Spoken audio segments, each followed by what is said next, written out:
جريمة القتل حصلت هنا. القتيل اتضرب بسكينة في رقبته ومشي لحد الحمام ومات هناك. تفتكر يا زياد ايه اللي يخليه يمشي لحد الحمام مع انه كان ممكن يطلع بره باب الفيلا ويطلب مساعدة من اي حد؟ هو الجيران موجودين؟ لا، هو عايش لوحده وزي ما انت شايف الفيلا بعيد عن اي عمار. القتل ما كانش مجرد السرقة. في حاجات كتيرة غالية في البيت، وطول ما أنا بلف مفيش أي حاجة ناقصة، رغم إن في حاجات كتيرة لو موضوع سرقة كانت هتبقى مش موجودة. كلامك مظبوط. زي ما حضرتك خدت بالك الباب ما كانش مكسور، ففي الأغلب القتيل هو اللي مدخله، أو على الأقل كان يعرفه يعني، عشان كده الباب ما كسرش. هو القتيل كان بيشتغل إيه؟ استاذ دكتور في كلية العلوم. عايش لوحده؟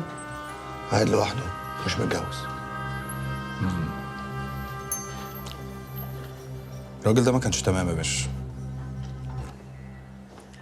واللي كان معاه ساعتها هو اللي قتله وهرب، عشان راجل سنه كبير شغال دكتور في جامعة فمركزه مرموق، ما حبش ان هو يموت كده، فعشان كده ما جريش ناحية الباب وراح ناحية الحمام، حاول ان هو يستر نفسه قبل ما حد يجي ويشوف اللي كان حاصل. في الأغلب اللي قتله كان راجل طويل، ونهاية بقعة دم هنا قبل الصالة، فده معناه ان هو مسح سلاح الجريمة وخده معاه، بما ان احنا ما لقيناهوش لحد دلوقتي. مظبوط. الروايات اللي انت مخلص فلوسك عليها دي طلعت بتجيب نتيجة. بذكر الروايات بقى، ايه تاني؟ اتفضل معايا. اتفضل يا باشا. عنده هنا مكتبة فيها كتب كتيرة وروايات حلوة، بس الوحيدة اللي هو مهتم بيها والرف اللي هو منضفه بتاع كاتب اسمه أوسكار وايلد.